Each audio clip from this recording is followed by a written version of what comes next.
resourceful. Well, the reason we had to be resourceful, I mean, it really always came down to money. Yeah. And having big dreams but no capital to start our businesses, and you cannot let that stop you.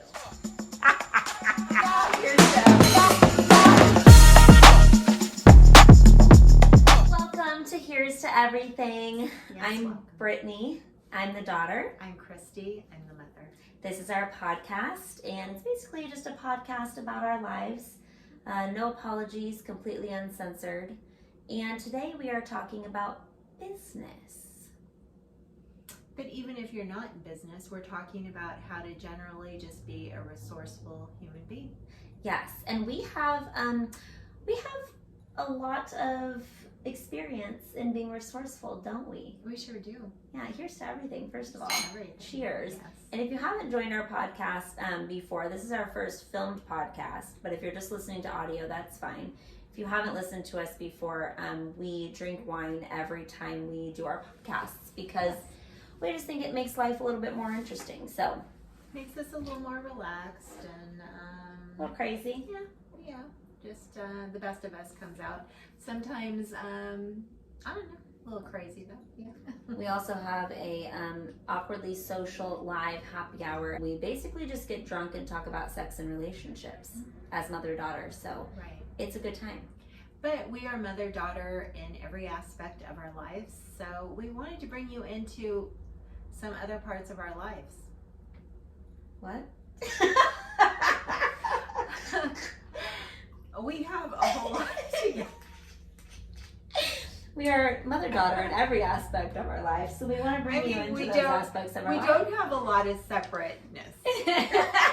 We don't, yes. Okay, we live together. We do have some though. We live together, we work together, and that's what we're going to be talking a little bit about today is business and working together. So, Yes. yeah, now that we've introduced the subject 400 million times, But let's we get talked down. all around it. But I don't want anyone to like go away because maybe business isn't your thing, because you just can apply a lot of these things to your whole life.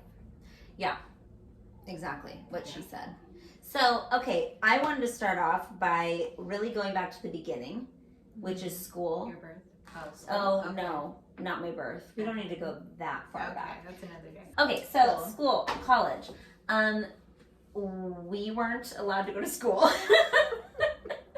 You didn't believe in it. You didn't believe in it.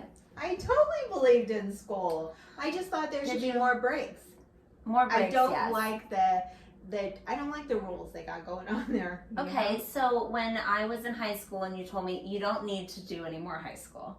You just need to be done. You're smart enough. You're never going to go to college. You don't need to go to college. Do you want to back up? Do you want to back up Sure. to what happened? So if we want to make this a 3-hour long thing, Brittany left school every day. It was crazy how much she loved school. I mean, like I lived for it. she loved it so much, and she wanted to take all the notes and do all the work, and she did every test. She was the best student. She I was not helped good at other tests. students. She was just like the kid you would want to have in your class. Like every teacher just praised her. Every teacher just totally praised her and was like, this is the best kid ever. And Except I was like, for yeah, that I know. one. I want her to stay at home with me. Except for that one teacher that said that I was giving my boyfriend head. And I didn't even know what head was. No. Not in class, but she called you and said, I heard that Brittany gave this boy, her boyfriend, head. I think she just told me you were making out with him. No, you specifically made me break up with him because I was giving him head, and I said, what does that mean? I didn't know either. So I'm sure that's Yes, what you happened. did. Shut the fuck up. You're a dirty bitch. Okay. So, the reason I'm talking about school is because it was, sorry, did you want to? I wanted to finish my story. Sorry.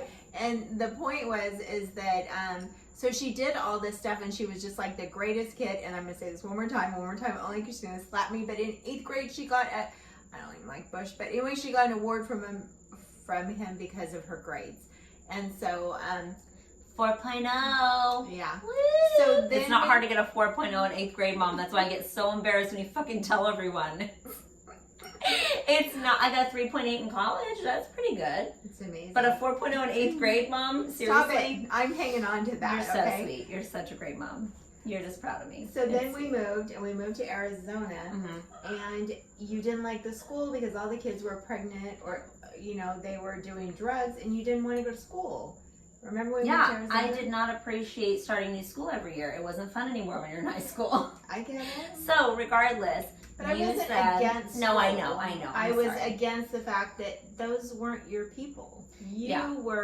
You loved to study, you were a good student, you wanted to learn, you wanted to be around better boys. And yeah, they just wanted to smoke pot and do sex. Yeah, so because I didn't want you to do pot and sex, I was like... Yeah, but when I went back to Huntington and I went back to, you were like, nah, you're good. Let's just call it a day. She went back, and 2 weeks into it, she got meningitis and almost died. Okay, no, that was a completely different time. Anyway, we're not arguing on our podcast. This is not the point of the podcast. The point is, and the reason we're going to heavily edit this. Yeah, no, we don't edit shit. Sorry, guys, that we're arguing. Does do this. The reason I brought it up is the one thing that I loved about you and Dad is that you never said you have to go to college. No. You have to do this, you have to do that. Like, you always let us just completely be free to do whatever we wanted to do, pursue whatever we wanted to do.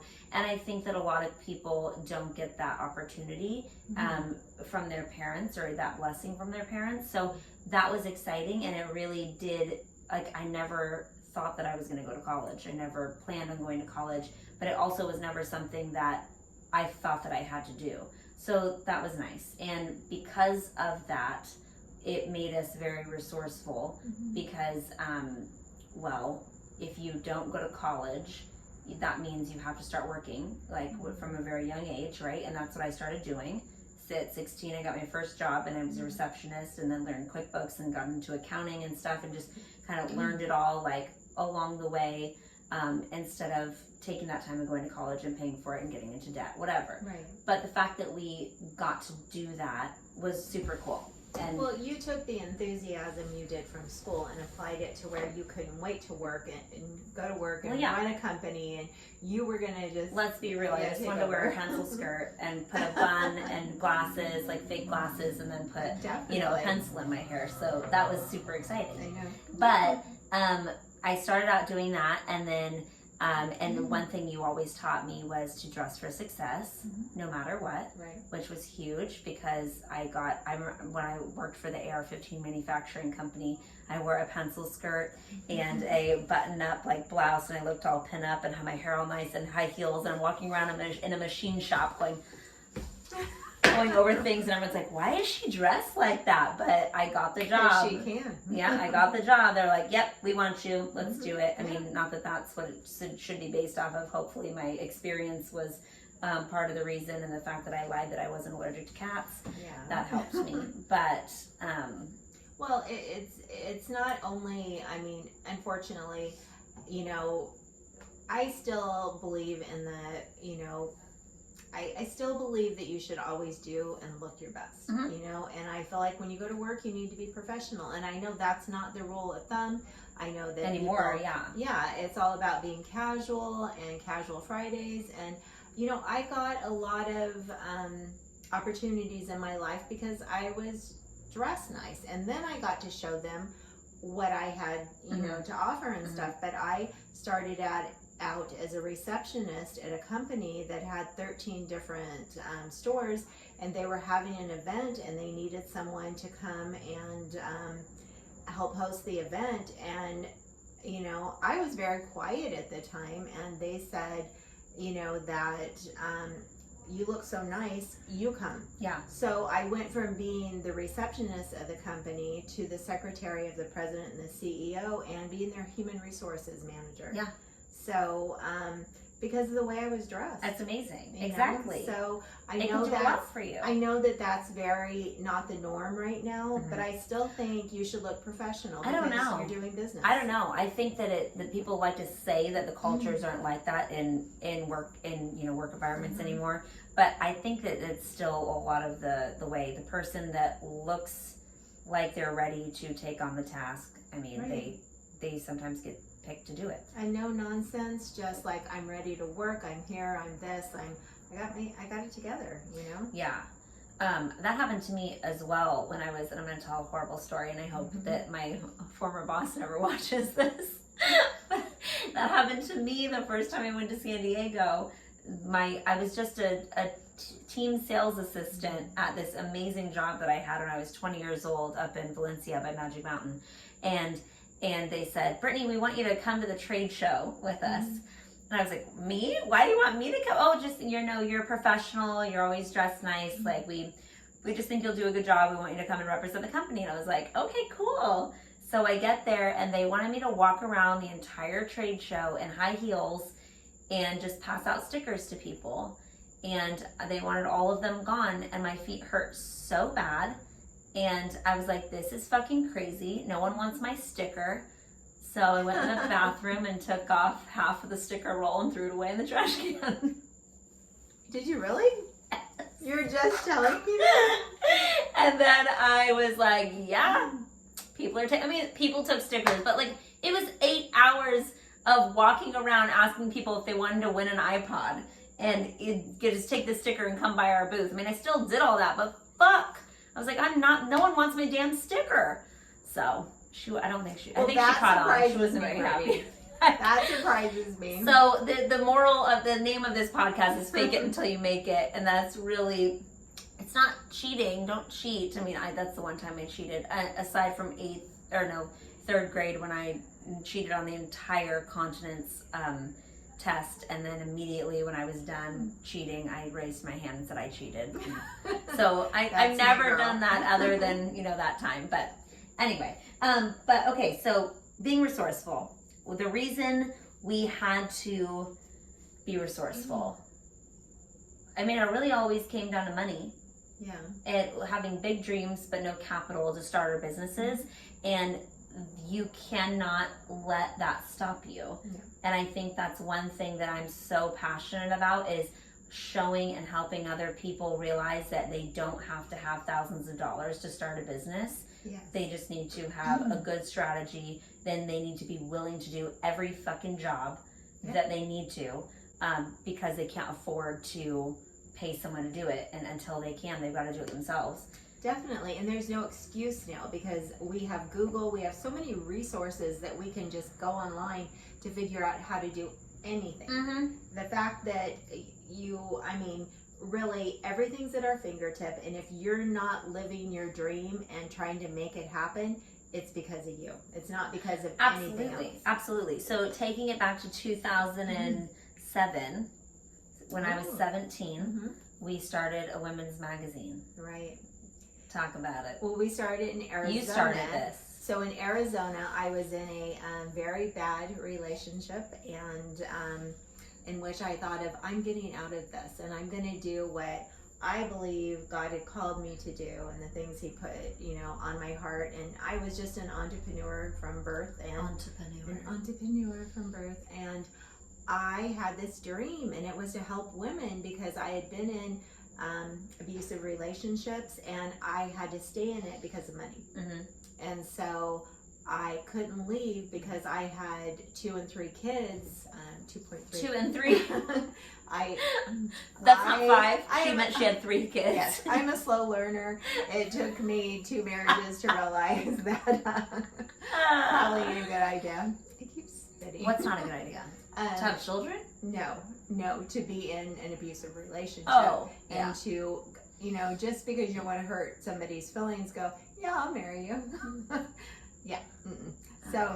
So anyway, I had 2 children first, and then when I made this mistake, and then I had a third one, which, am I not explaining this well? Well, you're just saying it like it's strange. It was order.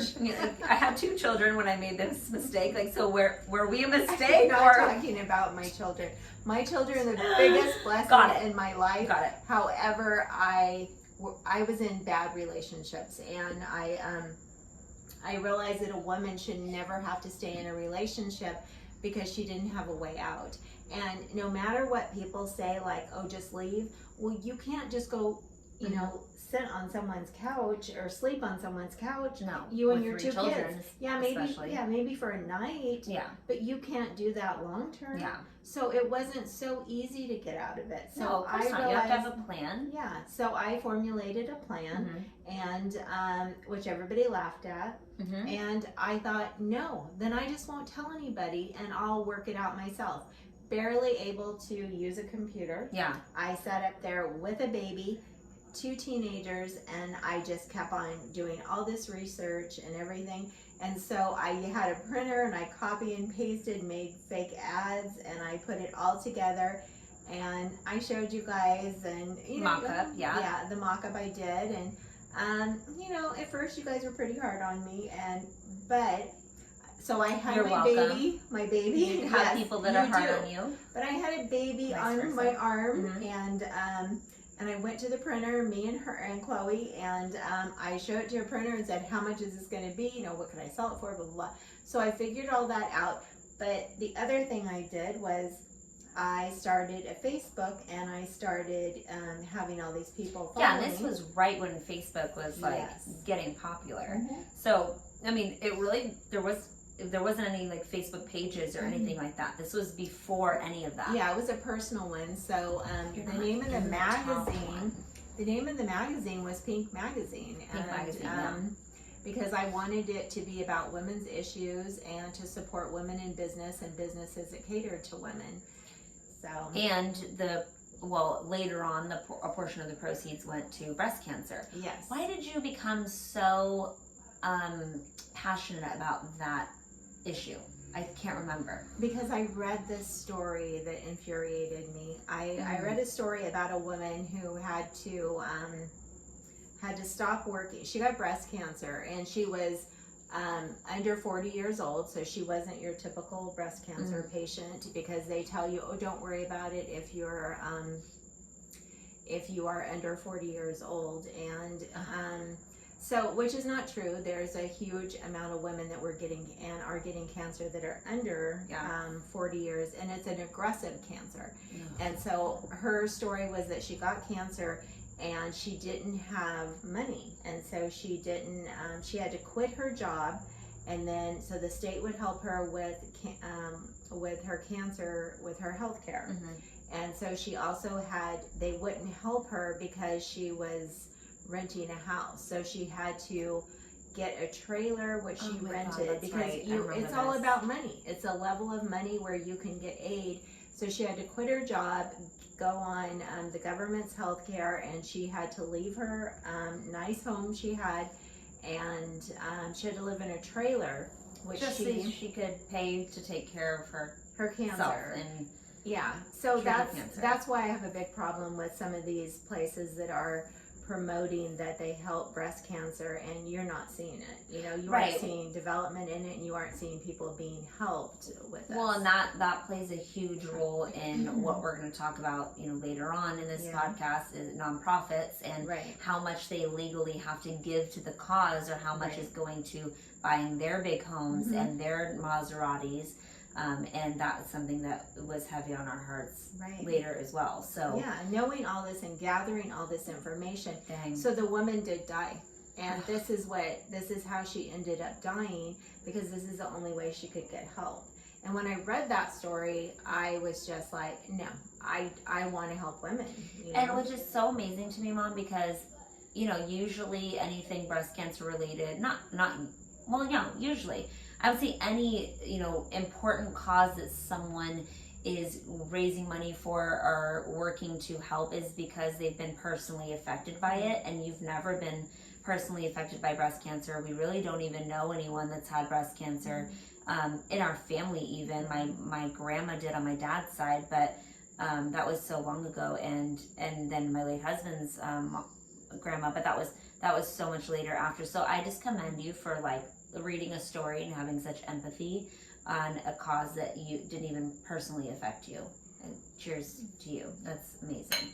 Thank you. But having 3 daughters, I felt so responsible to what I was going to create and what I was going to, how I was going to lead you guys. Yeah. Because I wanted you guys to know the importance of taking on other people's like lives and what they were going through, and that you guys could do anything, you know? Well, and that's crazy just this week, you know, listening to you tell this, because we haven't even talked about Ultimate Pink in a long time, and like the work that we did on Virago and my nonprofit, and like I never realized it probably stemmed from all you taught me with Ultimate Pink. That's crazy. We did. So we don't want to get ahead of ourselves yet. We're going to talk about the resourcefulness that we yes. that this is the fun part. Okay, so faking it till you make it. First of all, we started off in Arizona. Mom started off. I was only 17. I was 16 working my first job, and then you put together this mock-up magazine. You started a Facebook. It started to get traction on Facebook, what you were trying to do, and then you attracted some people to actually work for the magazine. Yes, I did. I connected with a lot of people that were in LA. And they thought, tell them the story, because this is just crazy. So I said I was in Arizona vacationing at the time. So I put together all of this from Arizona, and I had people working for our company. They were volunteering they were volunteering because it was based on, you know, what my vision was. And so they believed in it. So I had people going, getting back. And we didn't even know these people. Yeah. At all. Just through DMs and emails. But what is it called when you get a backstage pass? Or is that what it is? Yeah. So Virago, not Virago. Sorry, got ahead of myself. So Ultimate Pink is short. Well, we were Pink Magazine, then we changed to Ultimate Pink because we went online. But anyway, so I so these people were going to these events and getting backstage passes for our magazine because everybody believed in the vision and wanted to help. So they were interviewing stars and celebrities. But to back up, all they said was, I'm with a women's magazine and I want to cover this event, and then they just gave them backstage passes. Yeah. So just shows you the little bit you actually have to, it's all about confidence. And I have to tell you, I was sitting upstairs in my daughter's playroom, my baby's playroom, with her playing all around me, and running this magazine from Arizona, but, you know, from LA. And so we also hooked up with a very great group that was, it was the Vegan Vixens. And they believed in what we did so much that they promoted us. So it's hilarious that we, down the road, because in a couple weeks, so down the road, a couple weeks later, we did move to back to Huntington. We were living in a hotel. We were doing Facebook on a dial-up. The whole magazine was from like Facebook. Ethernet cable into the wall, like that crazy fucking stupid sound that anyone young who's listening doesn't know what that is. And it would take forever to load. Oh my God. And we got this big following between MySpace and Facebook. And it's so crazy. And then we created a digital, we did go, no, what happened is we decided we were going out and selling this in the Newport, Huntington Beach, all coastal Orange County area. And so everything was going online. So we had done a print magazine, and our distribution was 10,000. And then we decided we should go online because everything was going online. Well, we needed someone to build a website that was constantly changing and adding information. So we got Tara. How old was Tara? Maybe 19? No, 18? I was 17, so she was 19. Yeah. So I went to Barnes and Noble and got the Dummy's Guide to Creating Yeah, HTML1. This is how long ago this was. HTML1. So in a week, she taught herself how to create a website, and we put all of our articles, all of our advertising online. I would call and talk to the advertisers or the companies that advertise with us, and I'd make their ads and make sure they were the right pixels, and then I'd send them to Tara, and Tara would upload them on our website. And we just like took our print magazine online by ourselves in the matter of like a couple months. And we had 30 representatives across the United States. We had one in New York, and nobody had an idea at all that they were talking to a 17-year-old when they called. I mean, Brittany just knew everything about our company, our mission, everything we were doing, and nobody knew they were talking to a 17-year-old. And the tactics that we used to like make this happen so quickly don't matter now. They're all completely irrelevant because it was so long ago. But it's just so funny to look back on how we had no idea what the fuck we were doing, but we had all the confidence in the world that we could do it, and that's what carried us. And then when we met the right people, and networking is the fucking key. Yes, and when we networked, and then we found Gary, and he introduced us to other people, and then how did we go to the meeting? Cosmopolitan wanted to buy our magazine or something.